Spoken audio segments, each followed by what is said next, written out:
अस्सलाम वालेकुम।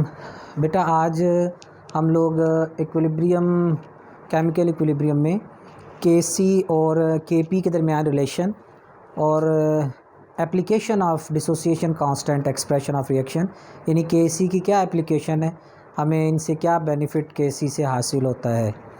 तो सबसे पहले तो हम देखेंगे relationship between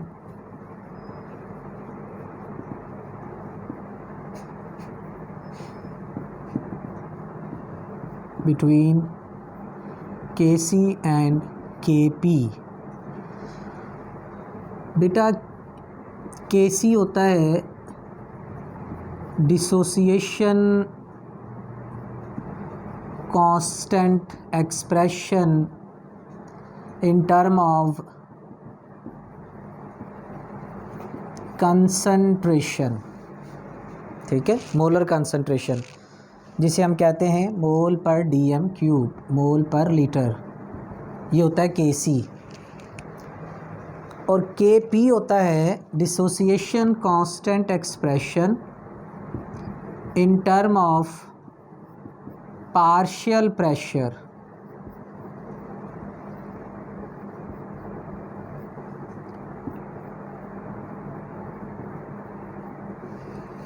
in term of partial pressures. देखें बेटा, थर्ड चैप्टर में Dalton law of partial pressure में हम लोगों ने ये बात पढ़ी हुई है। जो हमारे पास गैसेस है ना, गैसेस के मिक्सचर में किसी गैस का जो पार्शियल प्रेशर होता है वो उस गैस के मोलर कंसंट्रेशन के डायरेक्टली प्रोपोर्शनल होता है। In a mixture of gases the partial pressure exerted by a typical gas is directly proportional to the mole fraction of that gas। फर्ज करें मिक्सर में दो गैसेस हैं, गैस ए और गैस बी। तो बेटा जो ए का पार्शियल प्रेशर है वो ए के नंबर ऑफ मोल के या ए के मोल फ्रैक्शन के डायरेक्टली प्रोपोर्शनल होगा, ठीक है। तो बात मोलर कंसंट्रेशन ही की हो रही है, तो गैसेस को बेटा हम पार्शियल प्रेशर में भी शो कर सकते हैं। अगर एक लिक्विड का या सॉल्यूशंस हैं तो उनमें पार्शियल प्रेशर वाला एक्सप्रेशन इस्तेमाल नहीं हो सकता, उनमें सिर्फ केसी इस्तेमाल होगा। लेकिन अगर हमारा इक्विलिब्रियम सिस्टम जो है वो गैसेस पर मुश्तमिल है तो हम वहाँ पर केसी और केपी दोनों का सहारा ले सकते हैं। केसी कैसे लिखा जाता है? मसलन ए और बी रिएक्टेंट्स हैं और सी और डी प्रोडक्ट्स हैं। ए के साथ ए, बी के साथ बी, सी के साथ सी और डी के साथ डी कोएफिशिएंट है। तो बेटा केसी लिखा जाता है concentration of C raise to power C, D raise to power D, concentration of A raise to power A और concentration of B raise to the power B. और के पी कैसे लिखा जाता है? सेम वही बात है, सिर्फ यहाँ पर ब्रैकेट की जगह आप कैपिटल पी लगा देंगे। Partial pressure of C raise to power C, partial pressure of D raise to power D, partial pressure of A raise to power A, partial pressure of B raise to the power B. ये चीज़ है। Mathematically इन दोनों के दरमियान बेटा जो relationship है वो ये है कि के P is equal to K C into R into T raise to the power delta N. यहाँ पर आर क्या है? जनरल गैस कांस्टेंट है, जनरल गैस कांस्टेंट है ये। टी क्या है? टेम्परेचर, और आपको पता है हम टेम्परेचर इन केल्विन को सपोज करते हैं रीडिंग्स में। और डेल्टा एन जो है वो difference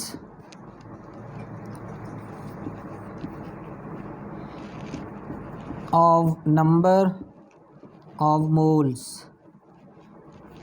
between reactants and products. Delta N जो होता है वो number of mole of products minus number of mole of reactants होता है। इसमें एमसीक्यूज़ में एक इम्पॉर्टेंट बात बेटा बाज़ का पूछ ली जाती है अगर एक रिएक्शन में रिएक्टेंट्स और प्रोडक्ट्स के नंबर ऑफ़ मोल बराबर हों, उस रिएक्शन की Kc और Kp बराबर होगी। मसलन हाइड्रोजन आयोडाइड डिकम्पोज होता है हाइड्रोजन में और आयोडीन में। रिएक्टेंट के मोल हैं 2 और प्रोडक्ट्स के मोल भी हैं 2, 1 मोल हाइड्रोजन 1 मोल आयोडीन, 2 मोल प्रोडक्ट और 2 मोल ही रिएक्टेंट्स हैं। तो डेल्टा एन कितना होगा? Number of mole of product 2 और रिएक्टेंट भी 2, डेल्टा एन 0 हो गया। इस इक्वेशन नंबर 1 में अगर डेल्टा एन की वैल्यू पुट करें तो के पी इक्वल होगा K C R T raise to power 0, और पावर 0 हो जाए तो बेटा वो सारा एक्सप्रेशन यूनिटी रह जाता है, 1 रह जाता है, तो ये आर टी 1 रह जाएगा। तो के पी इक्वल हो जाएगा के सी। अच्छा, लेकिन बेटा अगर रिएक्टेंट्स और प्रोडक्ट्स के नंबर ऑफ़ मोल बराबर ना हो तो फिर के सी और के पी आपस में इक्वल नहीं होते। अब क्योंकि ये आमतौर पर एमसीक्यू में बात पूछी जाती है तो आपको इसका शॉर्टकट पता होना चाहिए, लेकिन पहले तो मैं आपको समझा दूं कि ये है क्या चीज़। मिसाल के तौर पर एक रिएक्शन है जिसमें नाइट्रोजन और हाइड्रोजन मिलके अमोनिया बनाते हैं, ये सूरत हाल है। अब बेटा यहाँ रिएक्टेंट्स के नंबर ऑफ़ मोल हैं, number of mole of reactants हैं हमारे पास 4 और number of mole of products हैं 2, 3 मोल हाइड्रोजन और 1 मोल नाइट्रोजन है। ये 4 मोल रिएक्टेंट्स हैं और 2 मोल प्रोडक्ट्स हैं। अब ऐसी सूरत हाल में डेल्टा एन क्या आएगा? Number of mole of products minus reactants, ठीक है ना, तो 2 - 4 -2। तो अब हमारे पास के पी आ गया K C R T raise to power delta N -2 आ गया है, ठीक है ना। अब बेटा जब पावर माइनस में होगी तो अंडरस्टूड बात है वो जिस फैक्टर से मल्टीप्लाई होगी उस फैक्टर को छोटा कर देगी, ठीक है ना, क्योंकि ये इन्वर्स है, इसने बेसिकली नीचे चले जाना है, डिवाइड में चले जाना है। दरअसल ये फैक्टर मल्टीप्लाई नहीं हो रहा, ये फैक्टर अब डिवाइड हो रहा है, और जब भी कोई चीज़ डिवाइड हो रही होती है तो आंसर कम हो जाता है। यानी फ़र्ज़ करें अगर के सी यहाँ पर 6 होगा तो डिवाइड होने के बाद हो सकता है वो 4.5 रह जाए, हो सकता है वो 5 रह जाए, ठीक है। अब के सी फॉर एग्ज़ाम्पल हमारे पास अगर 6 है तो के पी जो होगा वो लेस देन 6 होगा, ठीक है। यानी ऐसी सूरत हाल में के सी ग्रेटर देन के पी होगा, ठीक है। जब रिएक्टेंट्स के नंबर ऑफ़ मोल ज़्यादा होंगे तो के सी ग्रेटर होगा, जब रिएक्टेंट्स के नंबर ऑफ़ मोल ज़्यादा होंगे तो के सी ग्रेटर होगा, ठीक है। और अगर प्रोडक्ट्स के नंबर ऑफ़ मोल ज़्यादा होंगे तो फिर के पी ग्रेटर होगा। इसकी मिसाल भी देख लेते हैं। PCl5 डिकम्पोज होगा PCl3 में और Cl2 में, ठीक। रिएक्टेंट के नंबर ऑफ़ मोल हैं 1 और प्रोडक्ट के नंबर ऑफ़ मोल हैं 2, डेल्टा एन होगा 2 - 1, तो के पी इक्वल होगा K C R T raise to power 1। अब ये फैक्टर मल्टीप्लाई हो रहा है, जब ये फैक्टर मल्टीप्लाई होगा इसके साथ तो प्रोडक्ट बढ़ जाएगी, ठीक है। यानी अगर फॉर एग्ज़ाम्पल के सी 6 है तो इसके साथ मल्टीप्लाई होने के बाद ये फैक्टर हो सकता है 7 पे चला जाए, 8 पे चला जाए। अब ऐसी सूरत हाल में के पी इज़ ग्रेटर दैन के सी। तो यहाँ पर बेटा एमसीक्यू सॉल्व करते हुए फॉर एग्ज़ाम्पल एंटी टेस्ट वगैरह में आपके पास इतना टाइम तो होता नहीं कि आप उसे नोट कर सकें कि अब आप इसको पूरा सॉल्व करना है। तो जस्ट ये चीज़ ज़हन में रहे कि रिएक्टेंट्स के नंबर ऑफ़ मोल ज़्यादा होंगे तो के सी ज़्यादा होगा, प्रोडक्ट के नंबर ऑफ़ मोल ज़्यादा होंगे तो के पी ज़्यादा होगा। इसे मैं यूँ भी बता देता होता हूँ कि हालांकि ये पी बेटा प्रोडक्ट नहीं है, ये पी है इन टर्म ऑफ पार्शियल प्रेशर, लेकिन यहाँ पर आप पी को स्टैंड्स फॉर प्रोडक्ट कर लें। अगर प्रोडक्ट ज़्यादा होंगे तो के पी ज़्यादा होगा, प्रोडक्ट ज़्यादा होंगे तो ये ज़्यादा होगा, और प्रोडक्ट थोड़े होंगे तो ये थोड़ा होगा, ठीक होगी बात।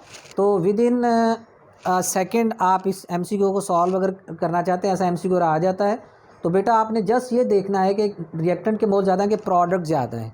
अगर प्रोडक्ट ज़्यादा होगा तो केपी ज़्यादा होगा, अगर प्रोडक्ट के मोल थोड़े होंगे तो केपी थोड़ा होगा। लेकिन जनाब उसके बाद हमारे पास नेक्स्ट बात आ जाती है application of KC. Application of dissociation constant expression. KC को बेटा हम कहाँ कहाँ अप्लाई करते हैं, या दूसरे लफ्ज़ों में what is the importance of KC, हमें इसकी क्या अहमियत है हमारे लिए, हम इसे कहाँ अप्लाई कर सकते हैं, इसकी क्या वर्थ है, क्या वैल्यू है हमारे लिए। बेटा केसी की वर्थ हमारे लिए रिवर्सिबल रिएक्शन या equilibrium constant equilibrium, chemical equilibrium को समझने के लिए या रिवर्सिबल रिएक्शन को समझने के लिए 3 इंपॉर्टेंट फैक्टर्स हैं।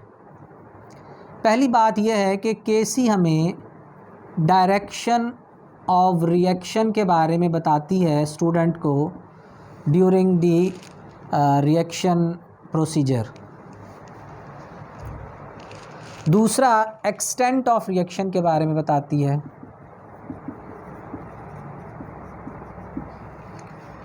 और तीसरा ये कि what will be the effect of external disturbance on equilibrium of a reaction.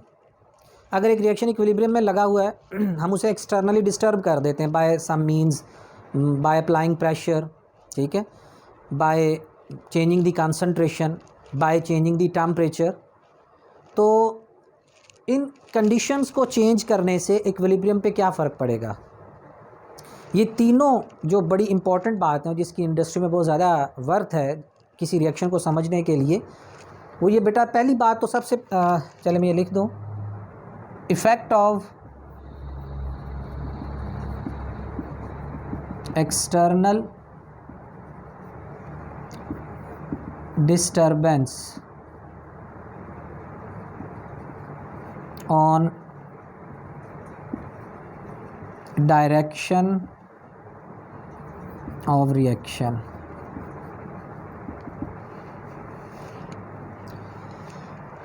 What is the effect of change of external conditions on the equilibrium of a reaction, या what is the effect of external disturbance on direction of reaction।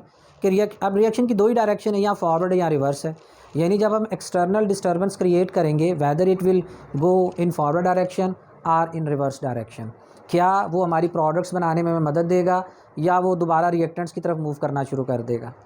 ठीक है, ये 3 बातें। ये तीसरी बात बेटा हम नेक्स्ट लेक्चर में इंशाल्लाह ताला लेके चलेंगे। अभी फ़िलहाल आप इन 2 बातों को समझें, डायरेक्शन ऑफ रिएक्शन और extent of reaction. Direction of reaction बेटा ये चीज़ है कि फॉर एग्जांपल एक स्टूडेंट ने एक रिएक्शन लगाया जिसके लिए केसी की वैल्यू लिटरेचर में 4 गिवन थी। एक रिएक्शन उसने लगाया है, लिटरेचर में उसकी केसी की वैल्यू नॉन है और वो 4 है। ठीक है, अब बेटा केसी होता क्या है, केसी है प्रोडक्ट्स की concentration divided by reactants concentration, ये केसी होता है। इन दोनों की रेशो क्या बनेगी। अब फ़र्ज़ करें उसने कुछ देर के बाद रिएक्शन में प्रोडक्ट्स और रिएक्टेंट्स की रेशो निकाली, हम उस रेशो को अपनी आसानी के लिए क्यू कह देते हैं। ठीक है, केसी भी कह सकते हैं, लेकिन बेटा केसी क्योंकि टिपिकल टर्म है डिसोसिएशन कांस्टेंट ये वैल्यू के लिए, लेकिन पता नहीं अभी वो वैल्यू अटेन हुई भी है कि नहीं हुई, लिहाजा हम किसी लम्हे प्रोडक्ट्स और रिएक्टेंट्स की कंसंट्रेशन की रेशो को क्यू सी से या क्यू से रिप्रेजेंट कर देते हैं। फ़र्ज़ करें एक स्टूडेंट ने आफ्टर हाफ एन आवर उस रिएक्शन को एनालिसिस किया और एनालिसिस करने के बाद उसके पास इन दोनों की जो रेशो आई वो 2.5 आई। ठीक है, उसके बाद उसने आफ्टर एन आवर और 2 आवर्स उसने दूसरी दफ़ा वैल्यू निकाली और रिएक्टेंट्स नीचे, रिएक्टेंट्स और प्रोडक्ट्स की रेशो जो है वो 4.5 निकाल ली।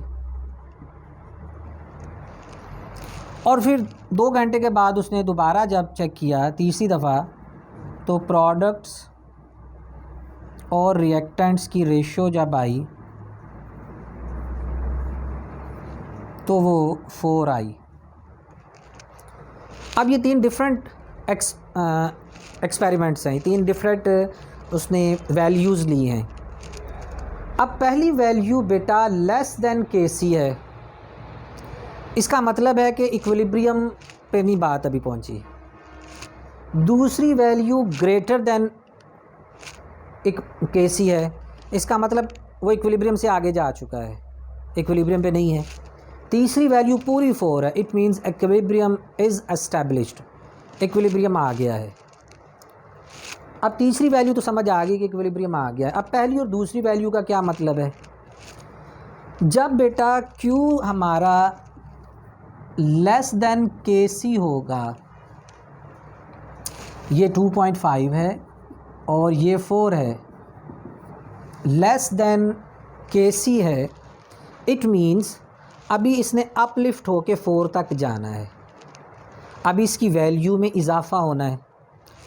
अगर आप रेशो देखें, यहाँ से रेशो देखें, तो रेशो में प्रोडक्ट्स की concentration directly proportional to Q है, प्रोडक्ट की concentration directly proportional to Q है। यानी अगर प्रोडक्ट की कंसंट्रेशन बढ़ेगी तो Q बढ़ेगा, और Q बढ़ेगा तो बढ़ता बढ़ता बढ़ता बढ़ता वो 4 पे चला जाएगा। यानी रिएक्शन उस स्टेज पर है कि जिस स्टेज पे प्रोडक्ट्स की कंसंट्रेशन में बढ़ने की ज़रूरत है, और प्रोडक्ट्स की कंसंट्रेशन बढ़ने का मतलब है कि रिएक्शन प्रोडक्ट वाली साइड पे जाएगा, फॉरवर्ड डायरेक्शन में। यानी if our reaction is A, B and products are C and D, तो फर्स्ट कंडीशन में रिएक्शन फॉरवर्ड डायरेक्शन में प्रोसीड कर रहा है। उसकी वजह यह है कि अभी 4 तक जाने के लिए उसने अपलिफ्ट होना है, और अपलिफ्ट होने का क्या तरीक़ाकार है कि रिएक्टेंट्स की कंसंट्रेशन कम हो, इन्वर्स प्रोपोर्शनल है, और प्रोडक्ट्स की कंसंट्रेशन में इजाफ़ा हो। और रिएक्टेंट की कंसंट्रेशन में कमी और प्रोडक्ट की कंसंट्रेशन में इजाफे का मतलब है forward direction, reaction forward direction में चल रहा है। अच्छा, दूसरी हालत में जब Q ग्रेटर दैन Kc हो गया है, 4.5 हो गया जबकि वैल्यू 4 है, इट मीन्स रिएक्शन में प्रोडक्ट्स ज़्यादा बन चुके हैं। ठीक है, क्योंकि 4.5 से 4 आने के लिए उसे नीचे आना है, और नीचे आने का क्या तरीक़ाकार है? वही तरीक़ाकार कि products directly proportional to Q है, प्रोडक्ट थोड़े होंगे, रिएक्टेंट बढ़ेंगे तो वो वापस आएगा, 4 की तरफ आएगा। और प्रोडक्ट कम होने का और रिएक्टेंट बढ़ने का क्या मकसद है कि रिएक्शन रिवर्स डायरेक्शन में जाना शुरू हो जाएगा। तो ऐसी सूरत हाल में अगर हमारे पास रिएक्शन होगा तो यानी 2.5 वाली सिचुएशन में रिएक्शन फॉरवर्ड जा रहा है, और 4.5 वाली सिचुएशन में रिएक्शन रिवर्स जा रहा है। जबकि अगर ये बराबर आ गया है, इट मीन्स इक्विलिब्रियम एस्टेब्लिश हो चुका है, रिएक्शन में इक्विलिब्रियम आ चुका है। तो पहली बात ये कि डायरेक्शन ऑफ रिएक्शन को समझने के लिए जब एक स्टूडेंट एक रिएक्शन को लगाता है, ठीक है, एक साइंटिस्ट जब उस रिएक्शन पे काम करेगा, तो उस रिएक्शन पे काम करते हुए उसे ये फ़ायदा मिलेगा लिटरेचर से कि उसे अगर उस रिएक्शन की Kc की वैल्यू का पता है तो वो रिएक्शन के दौरान इस चीज़ को देख सकता है कि उसके इक्विलिब्रियम अटेन होने में कितना टाइम लगा है और किस लम्हे जाके इक्विलिब्रियम आ चुका था। ठीक है, अगर कम होगी तो अभी रिएक्शन फॉरवर्ड जा रहा है, ज़्यादा होगी तो रिएक्शन अब रिवर्स जा रहा है, और अगर बराबर हो जाएगी इक्विलिब्रियम आ चुका है। दूसरी बात, एक्सटेंट ऑफ रिएक्शन, रिएक्शन किस हद तक हुआ है।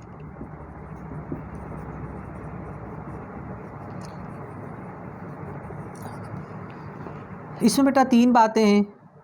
Kc is very large, Kc बहुत ज़्यादा हो तो जैसे कि आपके सामने है, Kc is directly proportional to products, अगर Kc बहुत ज़्यादा है, इट मीन्स प्रोडक्ट्स बहुत ज़्यादा बन चुकी हैं, रिएक्शन आलमोस्ट कंप्लीट हो गया है। 100% नहीं कंप्लीट हुआ, लेकिन प्रोडक्ट्स बहुत ज़्यादा बनी हैं और रिएक्शन तकरीबन कंप्लीशन पे है। मिसाल के तौर पे ओजोन रूम टेम्परेचर पर हाईली अनस्टेबल है और ऑक्सीजन में कन्वर्ट हो जाती है। 25 डिग्री सेंटीग्रेड पर ओजोन की Kc की वैल्यू 10⁻55 आती है।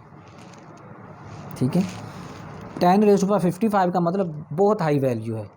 और बहुत हाई वैल्यू का मतलब ये है कि बहुत ज़्यादा प्रोडक्ट्स बन जाएंगी और रिवर्स रिएक्शन तकरीबन ना होने के बराबर है। होगा ज़रूर लेकिन ना होने के बराबर। दूसरी बात, Kc इज़ वेरी स्मॉल।